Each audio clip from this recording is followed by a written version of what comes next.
Hi guys, I'm Ollie from Team Chain Reaction Cycles Nuke Proof. I'm the mechanic for Elliot Heap and Keelan Grant. So in the EWS, there's usually a lot of mechanicals, accidents, spills, crashes, whatever you want to call it.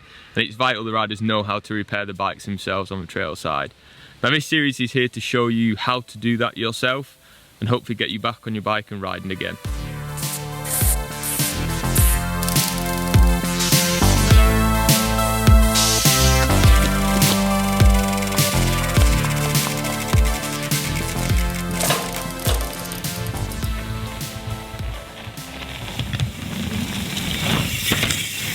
So in this episode we're going to look at what tools you need to take on your bike. Now if you don't take any tools, you're a bit of a plonker. You're just going to end your ride short and your mates aren't going to be mates with you anymore. If you're not fortunate enough to have a proper toolbox like myself, then we're going to show you some tools to take on your bike or take in your bag with you.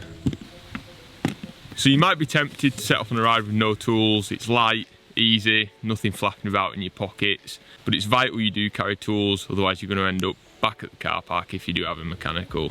Now in this episode we're going to look at what tools you should be carrying and what other tools might be a good idea to carry if you've got the space. Now you can get different sizes of multi-tools. I recommend getting one with everything you can possibly get on it. So Allen keys, screwdrivers, chain tool is an absolute essential.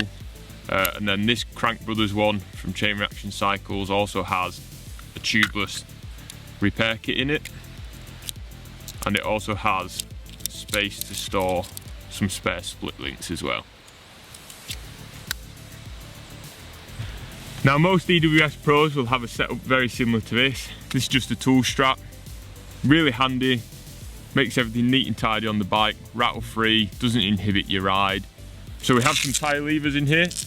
Now a little pro tip, the metal core tyre levers are always going to be a bit better than plastic ones.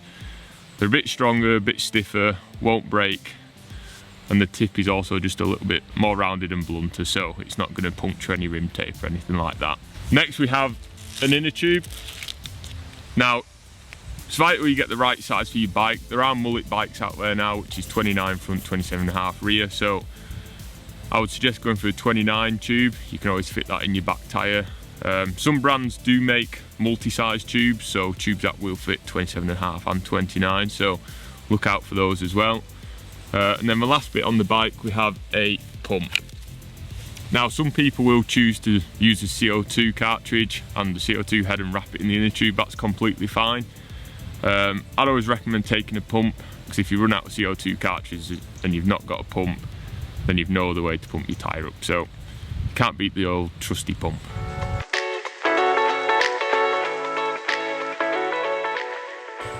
So your everyday rider is going to carry something a bit more like this. Now this is just your basic hip pack, bit more room for storage for other sorts of tools in there as well. Now everything we had on the bike you can fit in here. So we have your pump, an inner tube, your tyre levers and your multi-tool. But along with that we can fit a few more things in there. Stuff like a gear cable, some zip ties and some electrical tape. Now these are all added tools that you don't necessarily need, but it would be a good idea to take these. Now this is much less bulkier than a backpack, doesn't inhibit your ride as much, nice and tight round the waist, and there is still plenty of room to fit snacks, a mobile phone and other little goodies in there for your longer rides. Now hip packs are becoming much more popular with riders. They're a bit smaller than a backpack, don't move about as much, less restrictive, so you can feel a bit freer and flowier on your bike, and you can still carry plenty of gear in them.